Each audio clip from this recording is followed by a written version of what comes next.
आरंभ में हम एक सुंदर संसार में रहते हैं।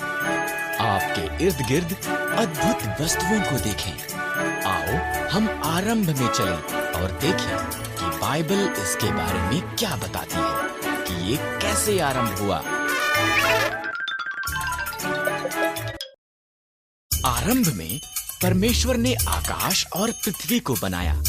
परमेश्वर ने अंधेरे को एक तरफ किया और कहा उजियाला हो। उसने उजियाले को दिन कहा और उसने अंधेरे को रात कहा। पहला दिन हो गया।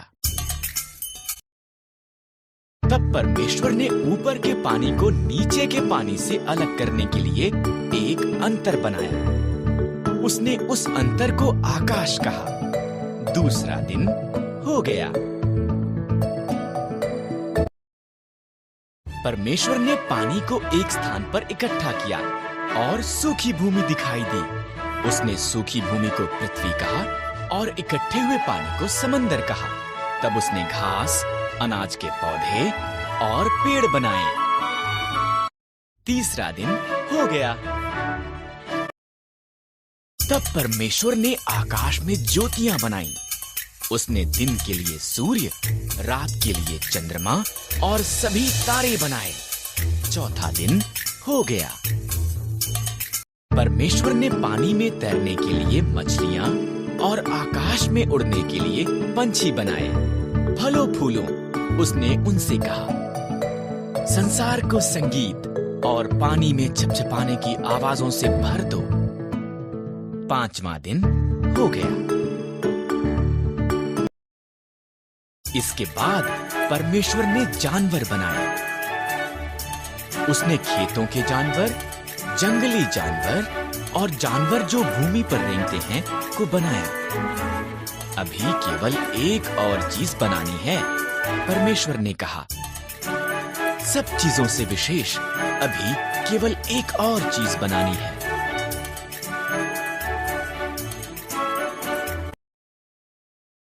इस तरह परमेश्वर ने आदमी और औरत को उसके स्वरूप में बनाया।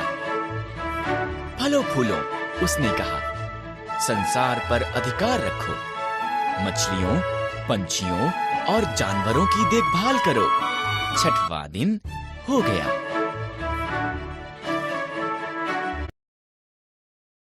तब परमेश्वर ने सब कुछ जो बनाया था उसे देखा। ये बहुत अच्छा है, उसने कहा। इस तरह सातवां दिन उसने विश्राम किया और उस दिन को विशेष बनाया। सातवां दिन हो गया। पहला पाप। पहले आदमी और औरत, आदम और हव्वा एक सुंदर बाग में रहते थे जो परमेश्वर ने उनके लिए बनाया था। पर शैतान एक धूर्त सांप की तरह आया और आदम और हव्वा की परीक्षा ली। क्या परमेश्वर ने तुमको सही में कहा इन पेड़ों के फलों को मत खाओ? सांप ने हव्वा से पूछा। केवल बीज वाले पेड़ से, हव्वा ने जवाब दिया। अगर हम इससे फल खाएं तो हम मर जाएंगे।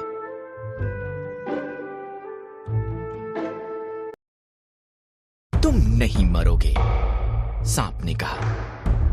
यहाँ पर एक कारण है कि क्यों परमेश्वर नहीं चाहते कि तुम इस पेड़ से खाओ। अगर तुम खाओगे तो तुम उसके जैसे बन जाओगे।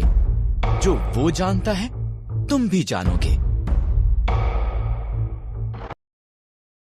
हव्वा ने फल खा लिया। उसने कुछ आदम को भी दिया जो उसके साथ था। उसने भी इसे खाया और एकदम से उन्होंने वो जाना जो उन्होंने पहले कभी नहीं जाना था। एक बात जो वो जानते थे वो ये कि वो नंगे थे। उन्होंने अपने आप को ढकने के लिए पत्तों को जोड़ जोड़ कर सिल लिया। उन्होंने पहले कभी भी डर और शर्म को महसूस नहीं किया था, इसलिए वो जानते थे कि कुछ गलत हुआ।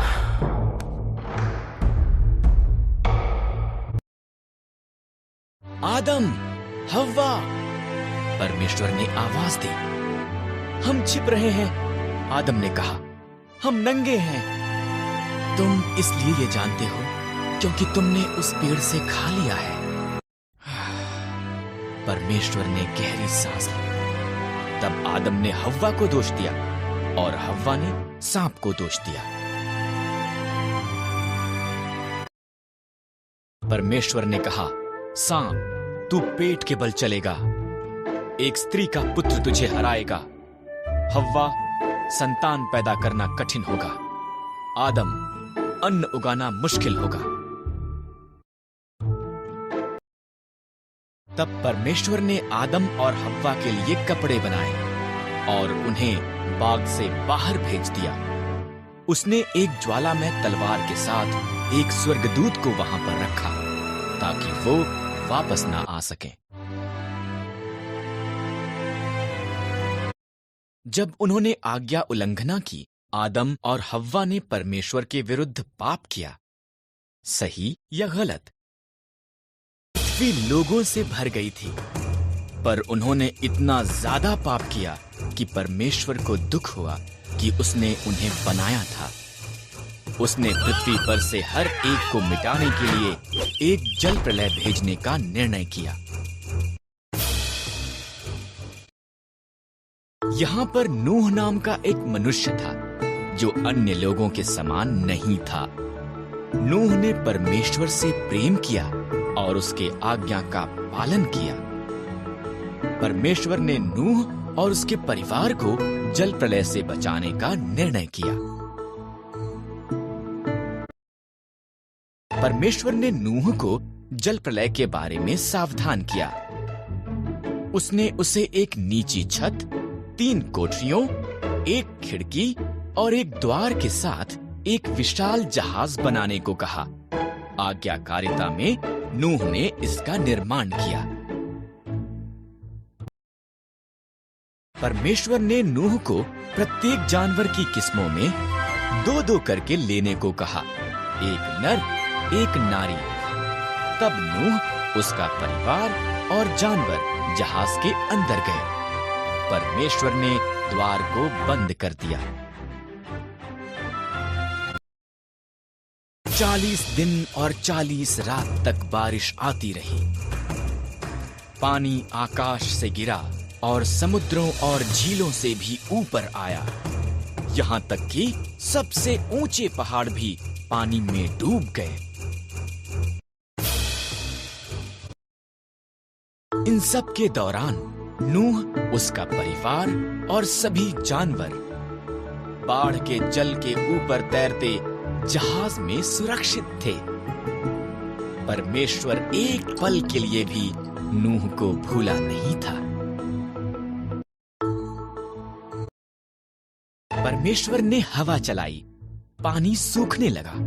जहाज अरारात पहाड़ पर ठहर गया। नूह ने एक कबूतरी को भेजा। जब वो वापस नहीं आई, तो वो जान गया कि अब सब सुरक्षित थे। जब पृथ्वी सूख गई, परमेश्वर ने उन्हें बाहर आने के लिए कहा। उसने आकाश में एक इंद्रधनुष को वादे के रूप में रखकर कहा कि वो कभी भी पूरी पृथ्वी को जल प्रलय द्वारा दोबारा नाश नहीं करेगा। परमेश्वर ने एक इंद्रधनुष को आकाश में वादे के रूप में रखा कि वो कभी भी पूरी पृथ्वी को जल प्रलय द्वारा दोबारा नाश नहीं करेगा। सही या गलत? हम जल्द लौटेंगे।